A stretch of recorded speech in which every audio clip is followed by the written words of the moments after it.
长期伫台湾推动环境平权，创办非营利组织小红帽的林美，最近受到邀请参加联合国世界社会发展峰会，也毋过因为在填资料的时，国籍无台湾通选，所以就无选。选方要求讲，这一定爱选哦。林美表示讲，伊伫甲对方协商抗议，也毋过落尾说互联合国秘书处来取消参加的资格。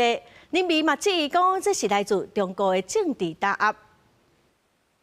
This is an open letter to Dr. Tedros. 嘛，因为发表后 WHO 秘书长的公开批引起关心，长期伫台湾推动环境平权的议题，创新非营利组织小红帽的林美，本来互人邀请去参加咱30年伫卡达举办的世界社会发展峰会，不过联合国秘书长却要求伊爱改换国籍，到尾因为安尼无法度参加。一起让台湾成为一个月经平权的国家。林美大文指出，回批予伊的联合国秘书处工作人员的姓名是用华语拼音，而且中国国家副主席韩正出席峰会发表演讲，质疑台湾人无法度参加，是因为中国的政治打压。外交部抗议联合国体系长期拒绝替中华民国号召民众进入联合国参访，也甲出席相关会议，严重侵犯国人参加国际事务的基本人权。外交部将持续透过各种管道尽洽争取，也要呼吁联合国力抗中国蛮横压力，落实联合国宪章揭示的维护全人类平等权利的宗旨，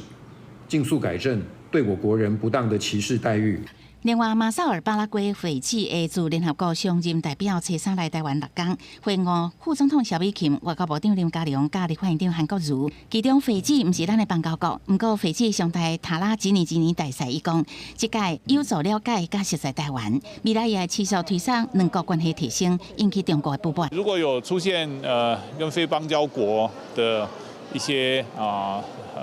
来往，甚至是公开的，我觉得这就是现在的趋势啊。好，那现在世界越来越重视台湾，我们现在就是跟世界各地各国都有